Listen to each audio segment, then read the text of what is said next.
All right. Well, hello and good afternoon, everybody. Tom Gucci here with the Mortgage Collaborative. Appreciate your patience as we're getting started this afternoon, just a couple minutes after 2 p.m. on the East Coast, just after 11 a.m. for those joining on the West Coast. I want to thank you for joining today's TMC Connect web broadcast entitled No Inventory, No Problem, revisiting renovation loan programs for today's market beyond. And it's co-hosted by our partners at Planet Home Lending. So before we jump in, just a couple quick housekeeping items for today's discussion, and we will get right into the meat of the presentation. So whether you've dialed in or you're connected via your computer, all lines have been muted for the call, done only to avoid any background noise in your area and just to ensure that all attendees can hear today's presentation clearly. That said, want the discussion to be as interactive as possible. So any questions you have throughout, feel free to submit those, and you can do so either through the chat function or the Q&A box, both of which are accessible at the bottom of your Zoom screen menu. I'll see those, be able to present them on your behalf. We have time here at the tail end. As a reminder too, today's discussion is being recorded and will be accessible for playback. So all registrants and attendees will receive access of the copy of the recording as well as copy of the presentation deck. And that'll come in a email follow-up that you will receive tomorrow. So be able to view it on both our YouTube channel as well as our podcast forum. So for today's discussion, diving right into the renovation lending programs with our partners at Plant Home Lending, really to be a resource for lenders in today's environment to continue to drive volume in lieu of our current housing inventory shortage, which according to all prognostications out there has no immediate end in sight or silver bullet to solve for. So let's jump right into it. And really leading today's discussion from our friends at Planet Home Lending, we've got Vice President of National Renovation Lending, Jim Bob. And Jim, great to have you with me. On that note, to save on time, I guess I'll turn it right over to you if you want to kick things off. All right, appreciate it, Tom. And thank you. And thank you for the Mortgage Collaborative for inviting us to bring this information today to the market and to the TMC membership. I think it is a critical time in the industry in terms of the inventory issue and in terms of bringing business building, volume building, and profit building ideas to the membership. Either those that are already in the game of renovation lending or those that want to either restart if they dropped out due to COVID or other reasons, other bandwidth reasons last year due to record volumes. We're looking to bring this product to the market. So speaking of that market last year, while some people were backing away from renovation lending, Planet Home was busy investing in what we're doing, bringing new product to market, fine-tuning our process, and getting ready for this market that I guess we kind of knew was coming, and it's here, so we just need to react to it. The one thing I'll say is, and you'll see it later in the presentation, the key to this product is to have a commitment from your senior management team at your company on the renovation lending products and programs, and certainly Planet has made that investment last year.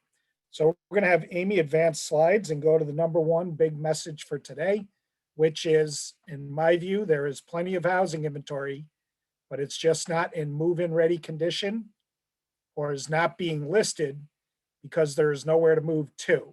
So I think that's a theme a lot of us have heard in the market. There's a lack of inventory, there's nowhere to move. So we're going to hope to address those issues or that issue today. So next slide is current topics. We're going to go a little bit on the market conditions, probably nothing none of you are not aware of, but just a little refresher. Customer and lender benefits, product solutions, a little bit on origination strategies, and then growing and starting your program. So current market conditions, let's go to the news. What the news is telling us is that the median age of a US home is 39 years old. So I think the perception on the East Coast, basically Philly to Boston, where most of 203K is done, everyone knows collateral is old, it's historic, it's, crumbling, it needs work. But really anywhere in the country, if you look at the median age across the country, it's 39 years old. That's not new construction, and that housing needs to have work done to it, and people want to do work to it. Builders are reporting that rising construction costs drove down single-family starts by 13.4% last year. I think there's other factors, but basically builders are being challenged to build homes at an affordable price point, to get first-time home buyers in the market.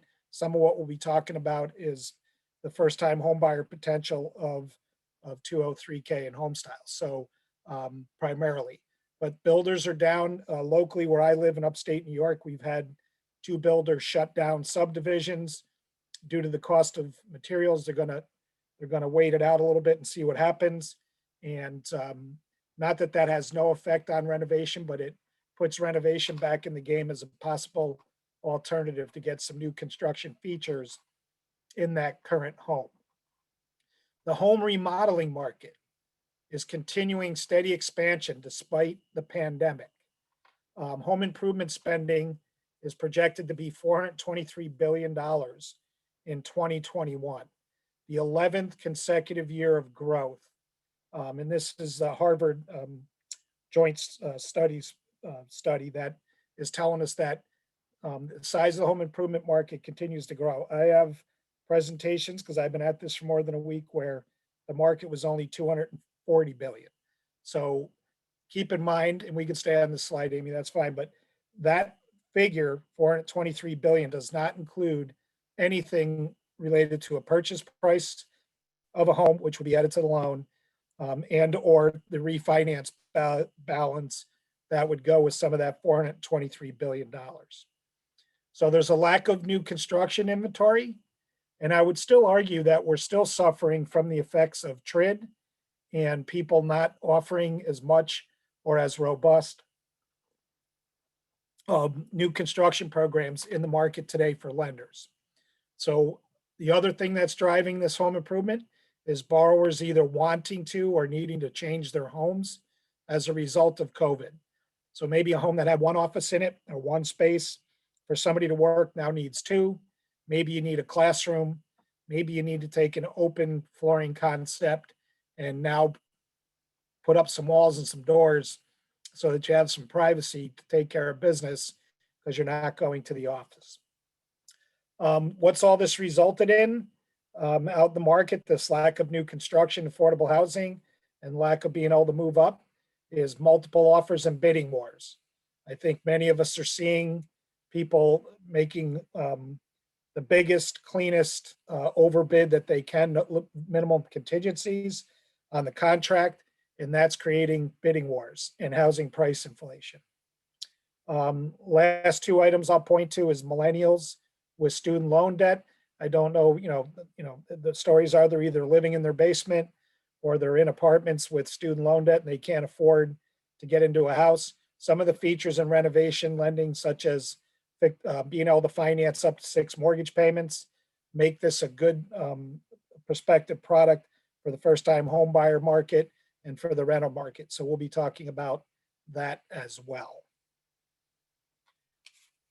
So customer and lender benefits. Before we go into this too much further, I'd like to define the renovation lending programs that we're talking about. What I'm going to be talking about is a fully dispersed first mortgage, one that is based on the as completed appraised value. Some people call it as improved, some people call it as repaired, ARV, but basically the power of the product is to lend against what the house is going to be, not what it is today. Your closing takes place before the repairs are made, and the repair escrow is established at closing to go towards repairs that you have 6 to 9 months to complete, that are dispersed from an escrow account upon completion and inspection of the work. So that's the renovation loan. It's basically an FHA 203B or a conventional loan with a large escrow holdback for improvements. And again, for the purpose of our discussion today, will be FHA 203K on the government side and Fannie Mae Homestyle. Please know that Planet Home Lending is preparing to bring back the VA Reno, which we did have. It should be out shortly. And sometime during the summer, we will have the Freddie Mac choice renovation. So benefits to the borrower. All product selection should be starting with the benefits to the borrower. Why are we doing this? We're going to get our own benefits. We'll talk about them second. But the benefits are, first and foremost, that the borrower gets to choose the home improvements that are to be done. So over the years, a lot of people have asked me, when does a renovation loan come up? How do you start the conversation? Who brings it up? I mean, loan officers can bring it up, but if the borrower tells you what they want to do, my view too is to let them dream big and get as much home improvement as they can, because the more the home improvements, the bigger the loan. And based on current compensation rules, the only way we can get paid more is to do more volume. So it's a benefit to them, but it's a benefit to us that we'll talk about. You can buy a location and possibly at a lower bargain price and make the home the way you want it after closing. So, real estate agents tell people to fix up homes before they list them. People think they need to fix up homes before they sell them. You can really buy what you want, where you want, and then fix it up after closing. And then obviously one closing for the mortgage and the improvements, a big benefit. I think we all know that the mortgage and lending process is not as easy as it once was. Why do twice what you can do in one stroke? So it's not like a two close construction. They get one loan, they're closed, and they're off and running. Create equity on a purchase or leverage future value on a refinance loan with little or no equity. So this is what I've dubbed my fix up versus move up strategy. On a purchase, obviously, if they buy the home right and they have a reasonable renovation budget and they don't over improve for the market, they may get equity immediately. On a refinance, you're going to have customers out there that are going to be able to take some equity and leverage it against the future value appraisal. And we'll talk about that. And then maybe instead of fix up, or instead of move up, fix up. So we'll talk about that on the origination strategies as well. Advantages for the lenders. Differentiate yourself or eliminate the competition. In every market, and depending on where you are, depending on how big your market is, whatever the number is, 10, 15, 20, 100, 200 lenders in a market. In any market, typically only 5 to 10 lenders will be offering these products. So right there, unlike all your other products, you immediately differentiate yourself by being a renovation lender as well as all the other things you do. And the purpose to do that is to attract and retain real estate agents, realtors, real estate offices, builders and remodelers, big market that I think a lot of us don't tap into. When you're in this business, you're getting to meet and know a lot of builders and remodelers. And from the lender side, top mortgage loan officers and branches, either retain your top loan officers and branches or recruit some if you have renovation lending. If you don't, some people are unwilling to go places that don't offer the product. So in terms of offering a full menu, there's another advantage and benefit for everybody. Realtors sell more homes with shorter marketing times and expense. No real estate office or agent wants to have a listing sit out there forever and ever. Amen. They want to get them on the market and get them sold. And by getting them sold quicker, they spend less time marketing and less expense, and they get a closed sale instead of having one that just sits there and doesn't move. I think we all know the move-in ready stuff is selling very quickly, sometimes in days, not weeks, where the less than perfect might sit around for a while. So we can fix that problem. Close more loans. Almost every repair or improvement is eligible. When we get to the products, we can differentiate between the two. But if you're offering both FHA 203K and Fannie Mae Homestyle, pretty much everything you can think of should be able to be done as long as it's affixed to the real property.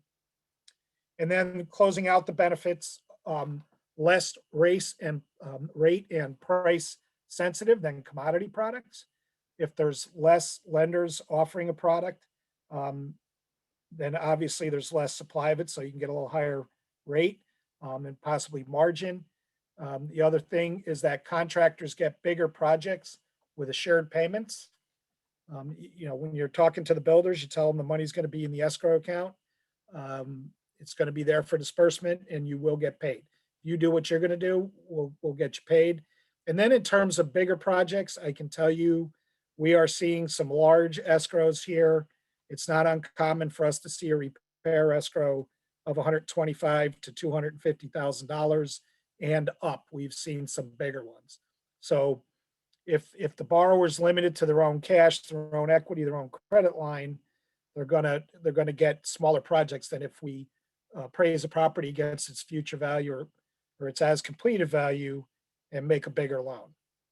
And therefore, the customers get more they want. So I think it's a good win-win all the way around.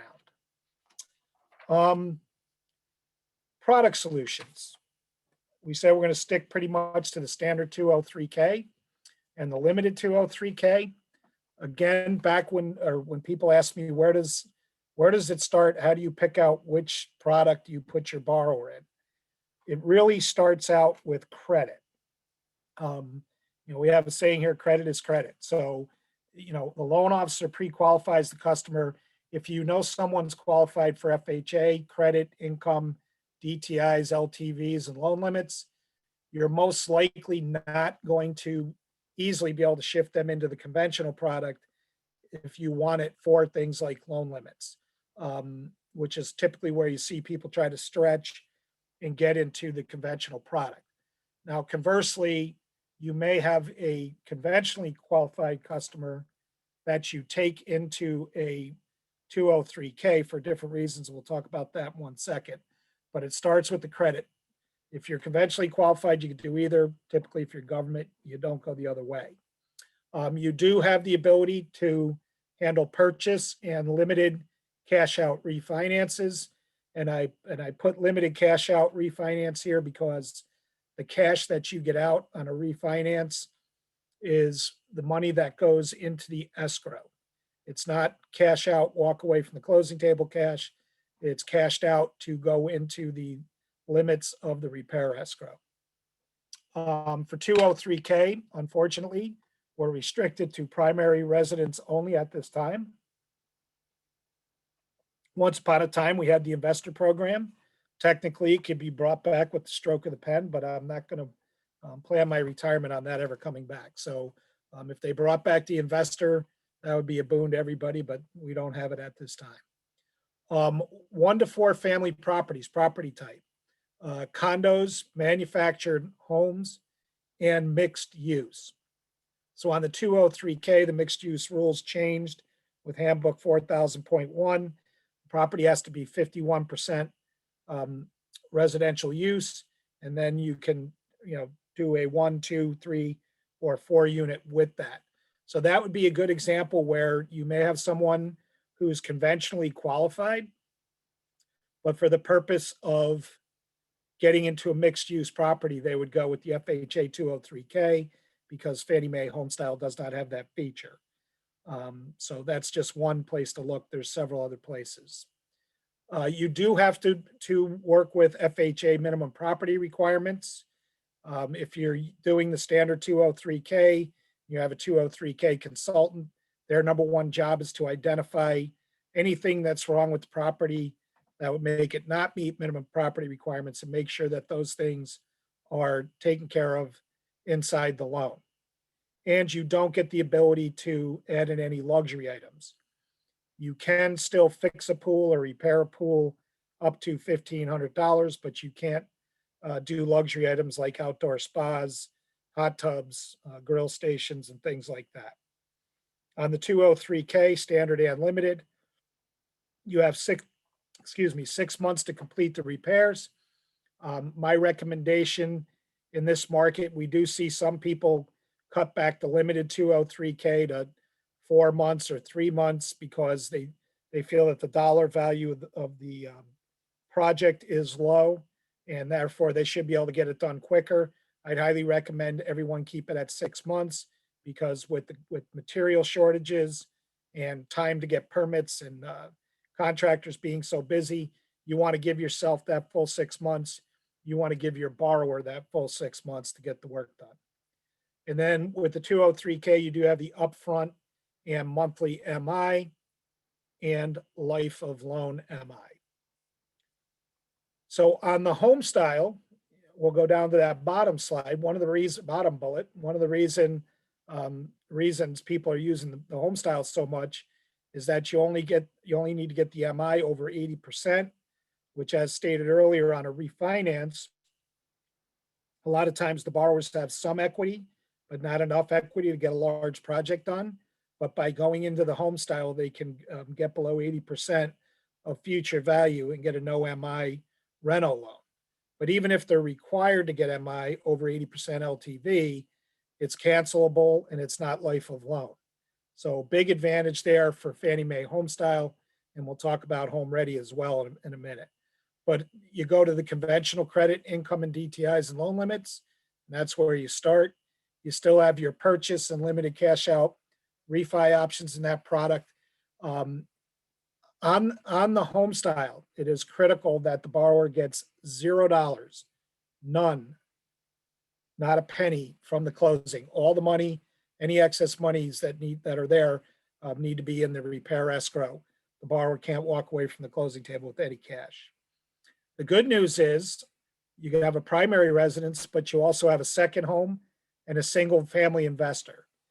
And I don't have anything to report to you about any effects the new Fannie rules have on whether or not people are still pursuing single family investor loans.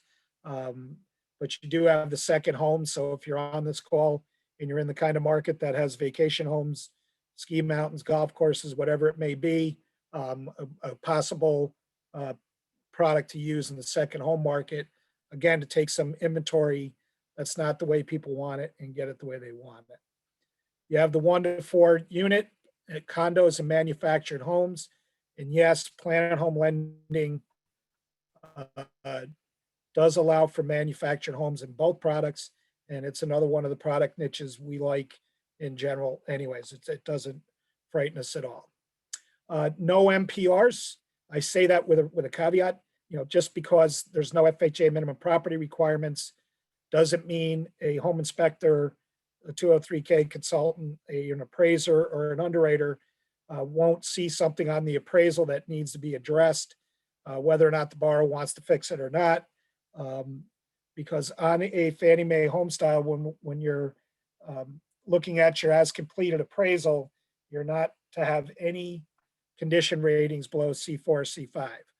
So someone has to address anything that would fall underneath that and get it up to a better condition rating.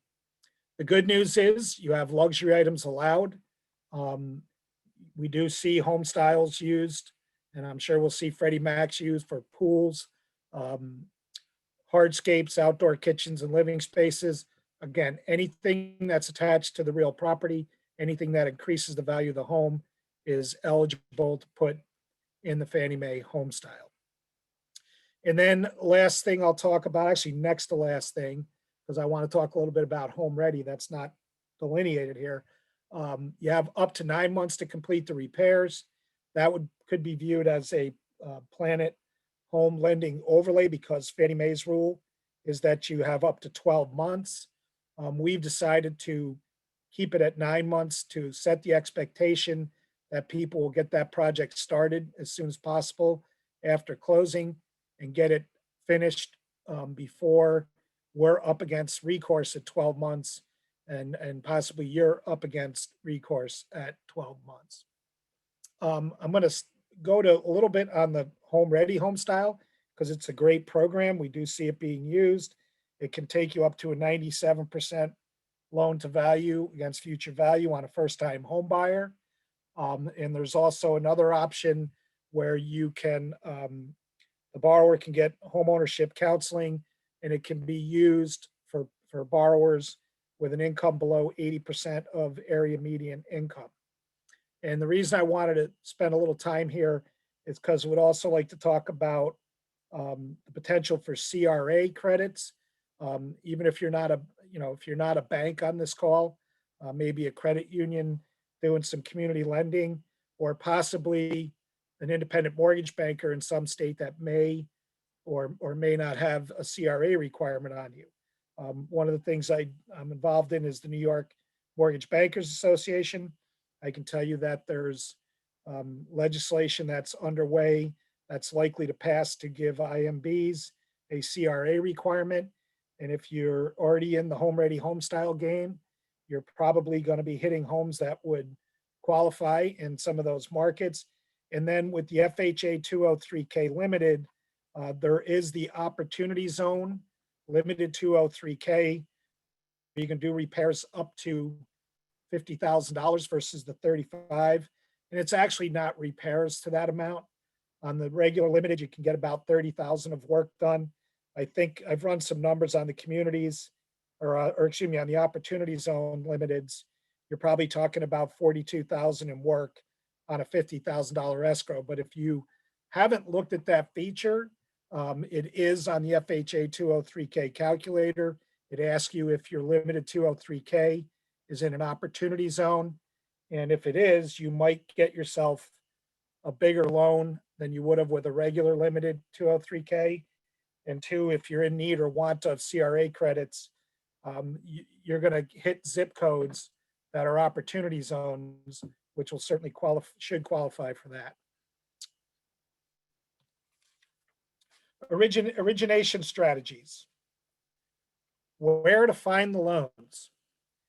I'd make the argument that the best place to start is with your real estate agent relationships, and specifically your current top referring agents is the best place to start. We'll talk about a direct concept in a second, but obviously you want to maintain those relationships and or possibly look at this product as a way to get into a top agent's listings and get some of their business, or into a top office with these programs by bringing them something different than just regular vanilla commodity product. First time home buyer market, we've already talked about it. Your renters, your millennials, great program to hopefully help them get into the house. And, I'll add move up borrowers again here, because, what you want to do, if you're looking at your pre-qualified pipeline and you have borrowers telling you, we've been out for the last 3 weekends, or we've been looking online, and every time we try to bid on something, we're getting outbid. Possibly a possible strategy is to, how much they're qualified for, and let's just pick a number and say it's 300,000. Go back to those borrowers and say, have you seen anything in the 200, 250, $275,000 range where we could be giving you 25, 50, 75, $100,000. Same thing with the potential move up buyers. If they're in your pre-qual pipeline and you're checking in on them and they're saying we can't find anything to move to, maybe the solution is ask them if they want to refinance, fix up where they're at. Okay. This next bullet I call my defensive. Can we go back one, Amy? I would call this a defensive strategy, which is any declines, low appraisal, deferred maintenance. You can look at those loans and counteroffer. And then I'd wrap it up by saying home improvement and general contractors. When I was originating, that's all I called on: window, siding, and roofing companies. And this last one I always throw in for fun because I've had well drillers refer me business, and excavators and septic companies. Obviously, a house with no water is not livable, and a house that can't have whatever's in the house get out of the house, say no more. I think we know that's not a good thing.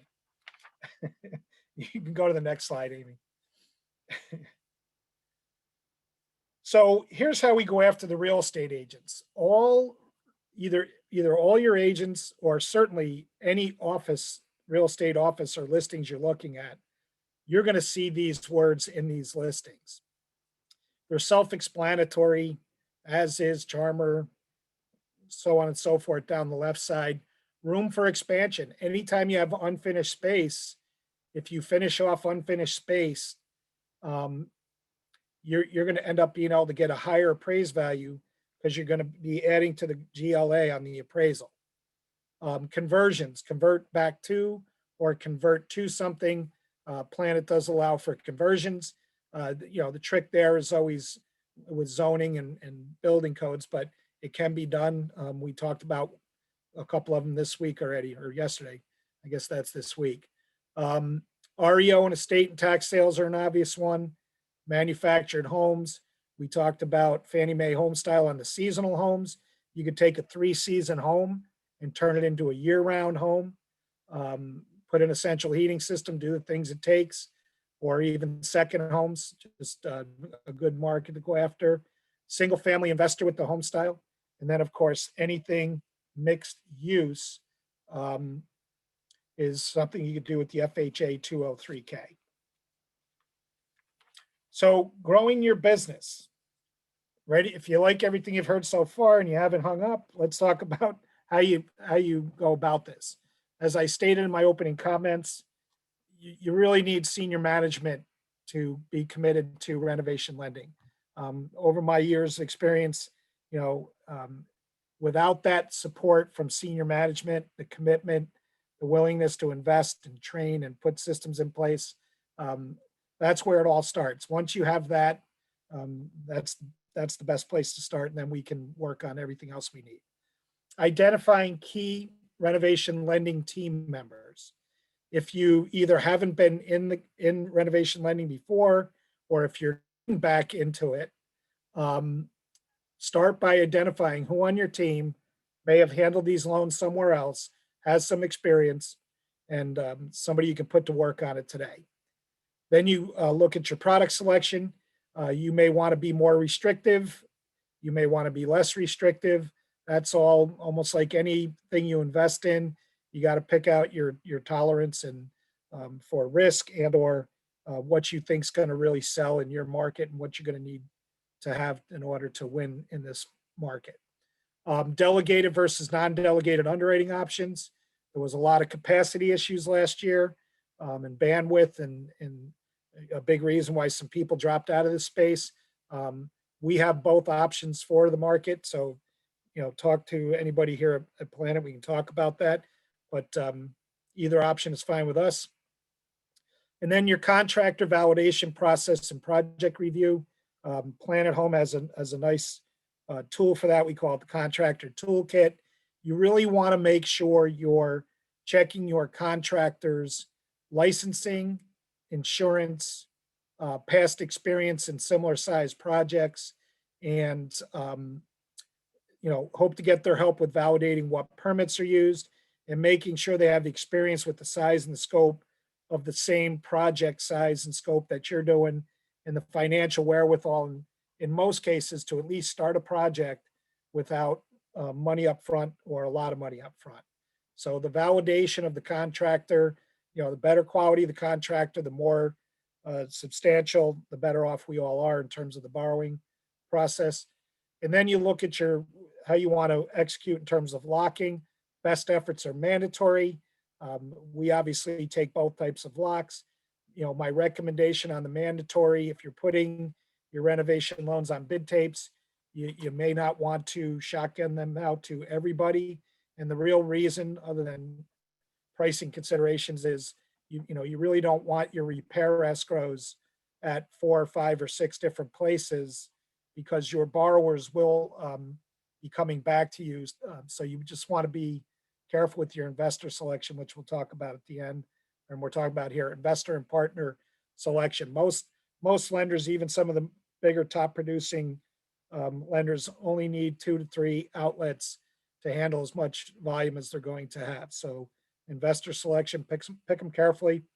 I know everybody needs 2. We'd like to be one of them. Step 2, standard 203K and Fannie Mae home style with a consultant, I would argue, is still the best path to take.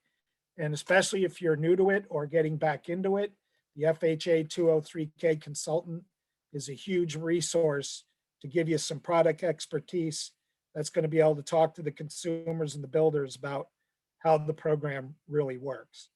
Operation and underwriting walkthrough, you really want to get, we talked about the product not being as rate and price sensitive. These products are about execution, manufacturing your loan in a good way so that it runs smoothly. And obviously that starts with operations and underwriting, walk through with them. Then you can go to the loan officer product and process training, and then build slowly. Not that I wouldn't like to see everybody light up the scoreboard and do a ton of business, but build it slowly, confirm that your mechanics are working, your processes are working. And then the last thing is go out and sales and marketing expansion. Once you got your sea legs under you, then bring in the business. I've seen people market these a lot, bring them in, not execute as good as they could, and you get the opposite result of what you want, which is messed up loans instead of well put together loans. Renovation basics. A couple of things just to point out. Not to keep harping on TRID, but you got to get all the fees that are associated with these loans onto your LE and onto your CD. Sounds like a simple thing, but it's something that you need to walk through and make decisions on where you think things belong and whether or not they're APR fees or not. We can obviously help with that. We do have a TRID grid and can give some advice. But at the end of the day, you got to be comfortable you've made decisions where you'd like to see them in your loans. Your maximum mortgage calculation and calculator on the HUD website. Your fees are all in step one. That's where you would go. In the old, what I call the old maximum mortgage worksheet, it would be the B section of that worksheet. That's all the fees you need to learn about and understand. On the Fannie Mae Homestyle Maximum Mortgage Worksheet, that is the C section of that worksheet. It looks very much like the 203K because both products were modeled off each other. Validate and cross-check your repair escrow figures once the as completed appraised value is received. Again, sounds like an obvious step, but you want to make sure you do that. And you can stay right there, Amy. You want to make sure you cross-foot and check all those numbers before you go to the closing table because we can't fix them like we used to. Best practices, start every loan using a standard 203K or a home style with a consultant. That's just a best practice in my mind. That can be debated if anyone would like. And again, I like the consultants because they're an additional resource in terms of coming up with the budget, helping the appraiser understand what's going to be going on out at the property so we get the most accurate and highest appraisal to support the loan if the value's there to get it. On the front end, they're construction cost estimators. On the back end, selfishly, they're field service reps that get us through the draw process. They're required for the standard, recommended for the limited repair. Only fly in the ointment there is that you can't finance their fee in the limited 203K anymore, which kind of hurts first-time home buyers because as we know, FHA, first-time home buyers are limited in their cash. And if they have to pay an extra fee, that could hurt their chances. So I get it. I know why the limited is used and we buy them, and that's a good thing. Locate your 203K consultants in your lending area. The misperception out there is that the borrower gets to pick their own consultant. On the FHA, that's not accurate. On the home style, you could allow for that, I guess, if you're using them. The two places you find them are on the HUD.gov website. Just in the search box, you put FHA 203K consultant, it takes you. You can put it in by state.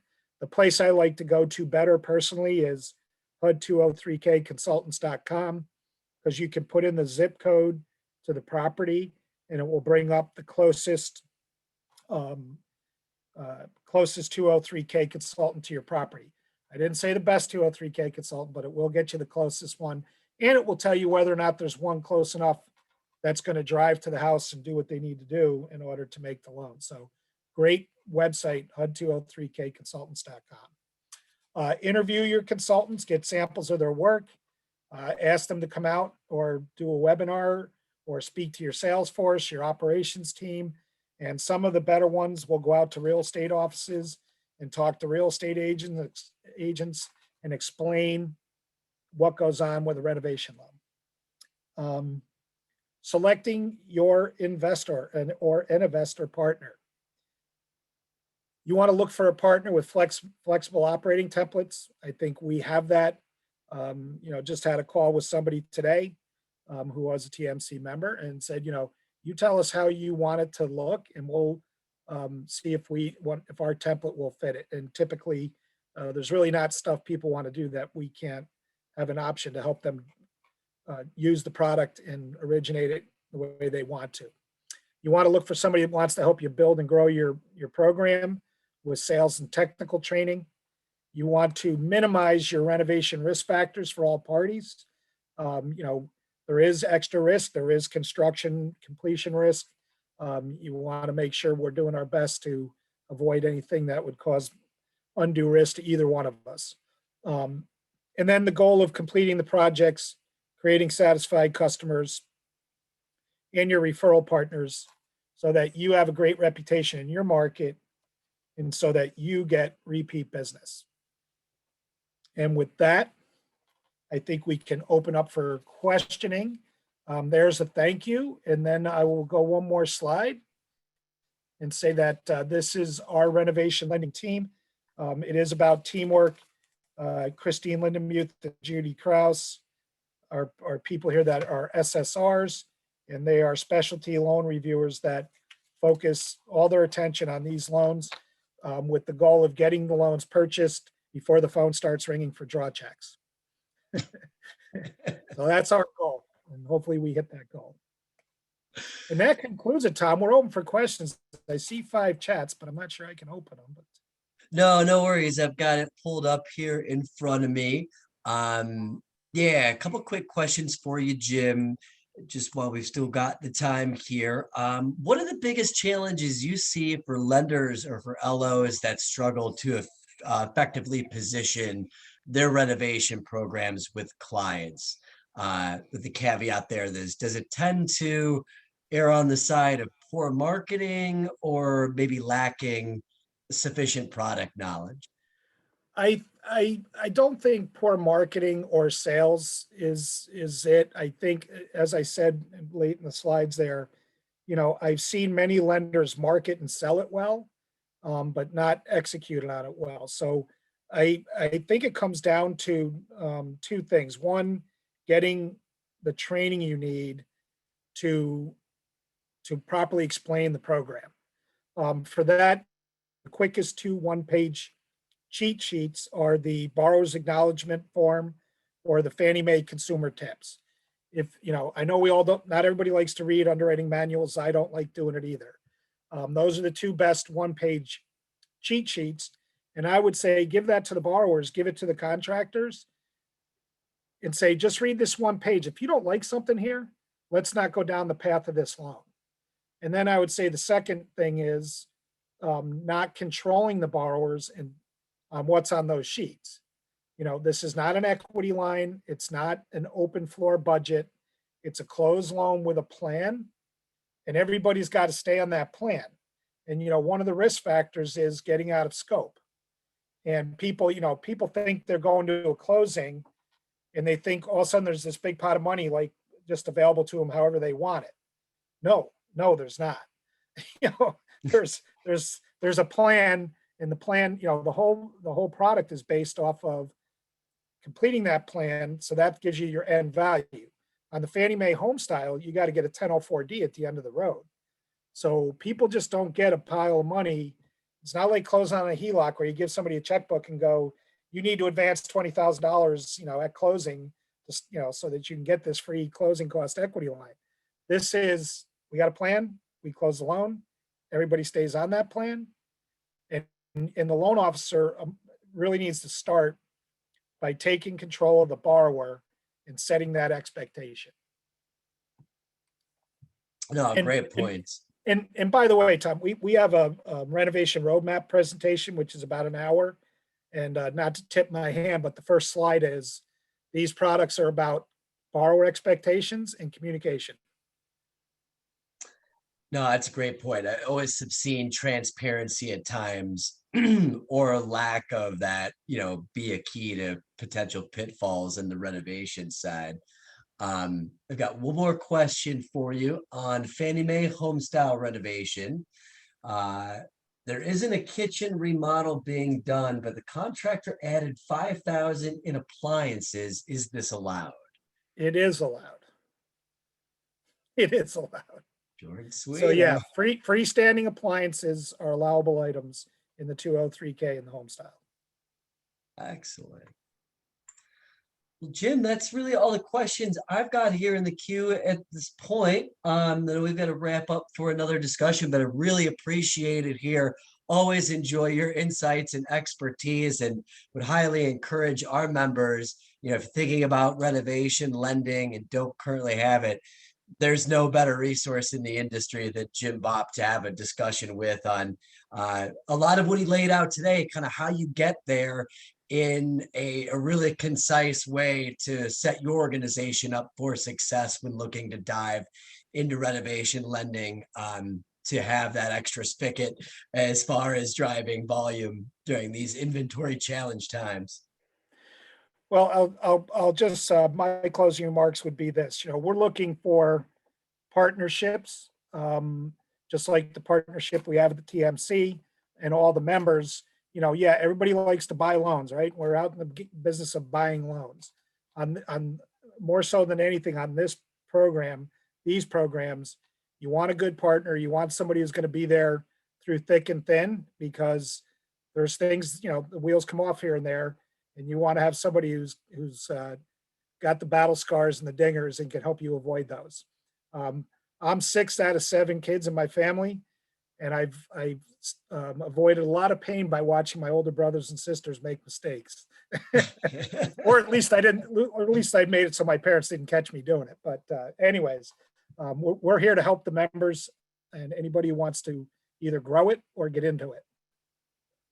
Awesome. And I can certainly attest to that. Just a couple members I've talked to myself that spoke directly to that. Just Planet's partnership and being there with them through thick and thin has been a real key differentiator. So I just wanted to echo those sentiments. And Jim, thank you again. It's a great presentation. And Thank to you our guys. attendees, yeah, be on the lookout for the on-demand assets be coming out to you tomorrow in our follow-up. All right. Awesome. Have a great rest Great of the week. afternoon. Thanks.